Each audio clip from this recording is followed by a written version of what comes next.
Hi everyone, this is Michael Angel with FixATune, and I'm excited to present this first tutorial video. These videos are designed to coordinate with my blog articles, and also there'll be original content that is complementary, but sometimes there'll be videos that are only in video form, etc.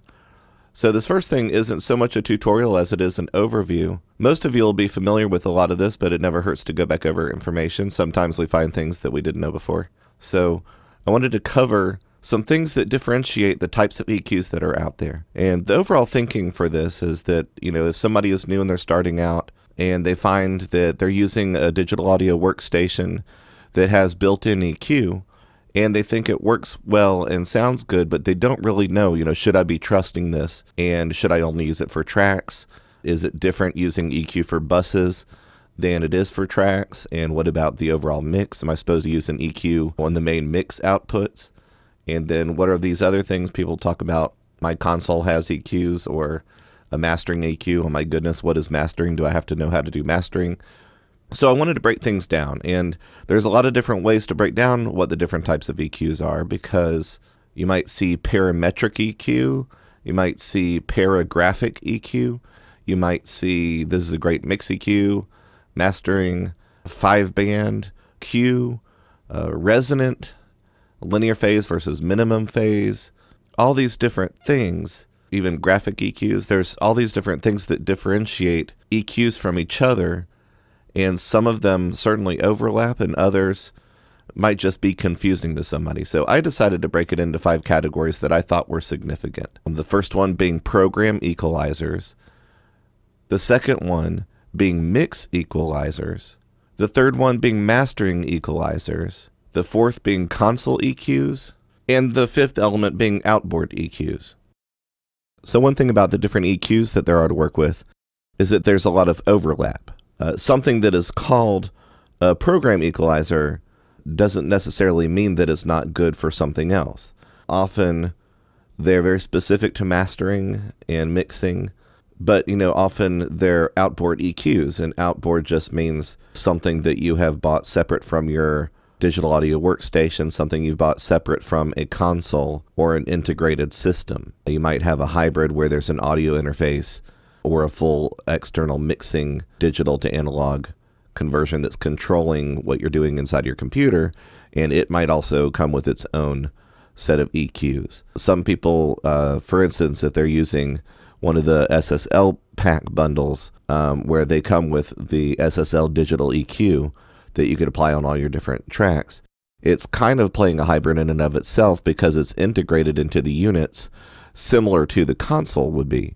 But it's not necessarily a traditional console EQ because it's being used, in a different format. It's handling digital signal processing. So you might even be in a situation where your plugin or your integrated plugin, like the SSLs sometimes are, might be exactly the same thing that's on an equalizer. So why would I feel the need to put them into different categories? Of course, I'll talk about consoles on their own, but the traditional console EQ is placed in line with very specific purposes that originally we wanted to be able to correct going to tape, or even earlier than that, going straight to vinyl or lacquer, cutting straight to record. But being within the traditional analog signal chain, console EQs may have been corrective going to the recording signal. Later on, they were also switchable so that they could be coming back off of that signal to further make corrections. And that was significant also because you have sends and receives on auxiliary for your different console channels. And so you might actually be sending a signal chain to and from a de-esser or a compressor. So then there's really a concept of, should I be EQing before all of this stuff or afterwards, and what is the effect on the signal chain, versus all of your outboard EQ is always being chosen for the purpose that you want to use it for. Otherwise, it doesn't have to be patched in at all. But your program equalizers usually are something that's separate than what comes from a console, separate from what is automatically built into an integrated digital system, different than what you find standard on your digital audio workstations. So that tells us a pretty good amount about what program EQs are and a little bit of what they're not. But let's look at specifically why is it called a program equalizer? Well, if you look at the most famous example of a program EQ, and 90% of the market of something that would be considered a program equalizer is built around this very similar design, would be the Pultec. Based on the Western Electric design, Pultecs were famous in the 50s, and as they were known for their great sound, they continued to build the line. So there's one overall program equalizer that then had a complementary mid-range EQ. They even made vocal channels and started creating inserts as people started having console installations more and more. But the idea of a program equalizer is literally something that is used for the main program. We might look at it similar to a mix EQ, except for that it originated before everything was, traditionally having to be broadcast in stereo. And programs could include everything from your late 40s to early 50s radio broadcasts, meaning that it was for spoken material just as much as it might be for theme music, on location, sponsors, different things that were being broadcast, including music, often live performance if it was music. But from a studio standpoint, mixing to mono was a standard for a very long time. So doing linked versus dual mono stereo was not really as much of an issue until almost immediately after that. So the program equalizer is traditionally a very large, very wonderfully built tube equalizer, usually a mono EQ, and a lot of attention to flexibility of the most usable frequencies, usually leaning towards the mid-range, to the upper mids, to the lower mids, but really covering even as much as, 20, 30, 80 hertz as the designs went on. And those were used often for either sculpting or eliminating the extremes. Things above 16K were often tailored off because there was a lot of noise up there.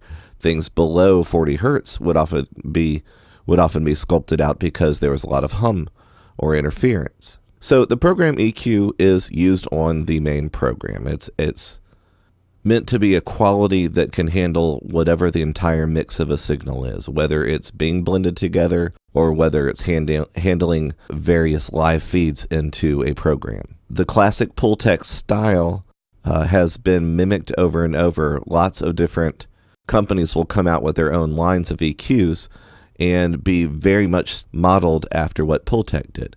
There have been very few improvements in the overall options of high-end analog sound and the components that are used for those over the years.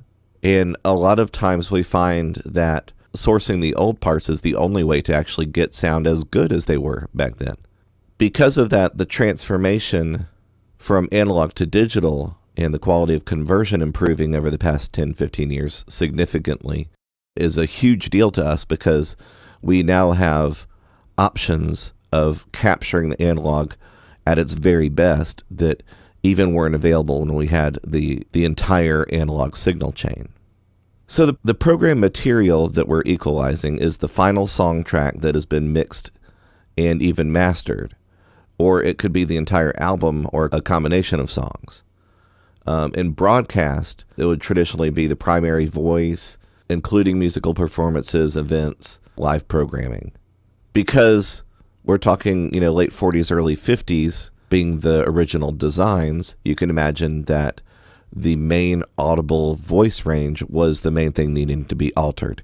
And you could really sweeten sung and spoken voice, but you also were able to tailor those frequencies with a very wide Q factor. You could lift or you could boost or cut a significant amount of 2 kilohertz, 3 kilohertz, 4 kilohertz, and it would have a profound and yet natural effect.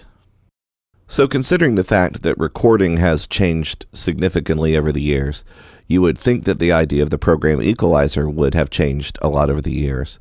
And the truth of the matter is that the extremely high quality components and build and design make it just as usable today as it was 50, 60 years ago. And that's pretty incredible. Things that have changed is we might find that we want to get 2 mono units as well matched to each other as possible. Some new developers are making stereo units, so that's all brought together in a single design.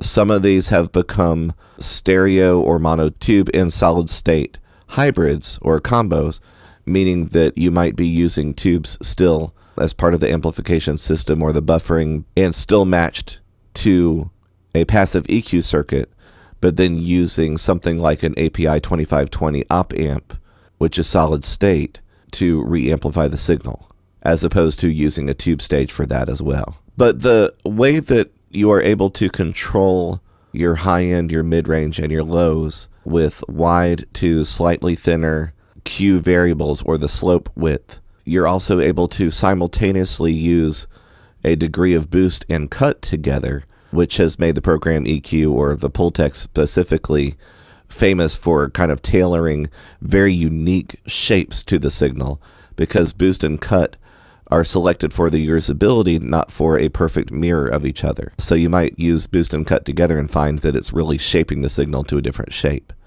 Doing this by ear makes a lot more sense than looking at the waveforms and trying to understand why you would want to shape things the way that you do. Just listening and seeing what the effect is very effective. Clearly, because of their original purpose, a lot of people will patch their program EQs into a single track like their main voice. If you have a rack full of gear, you're looking at how you're going to apply each piece. Often it will be the predominant, most important focus of the recording that gets the program equalizer. It is just as common and just as usable on a bus. It's just as usable on main outs for the full program. I would also say that program EQs are certainly of a high enough quality that they can be used in mastering, and often they are. The only thing there is that you probably would also want to have EQs that are specifically made for notching things out that are a problem, that are very narrow bandwidth, and also that you have things that give you just overall more flexibility and control than some of the frequencies that are locked into place with your typical program EQs.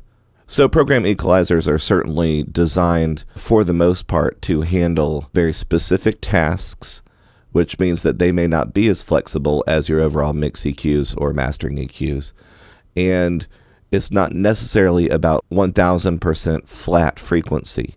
They often pleasantly color the signal, always leaving the signal sounding better than it originally did. So if they're used for something other than your main mix or patching into a single track, it's a good idea to have something cleaner for mastering as well, but program EQs certainly hold their own. So the next video I'm going to discuss number 2 of 5 different types of EQs, the mix EQ. Thanks for watching, and please subscribe. And if you haven't already, please go to FixATune.com, click on forum, and register. It's a free group. I'm building our community forum. We really hope to see you there. This is not just for beginners. I think that this is going to be an interesting group of people for people at all levels of recording, and studios included, to be involved in.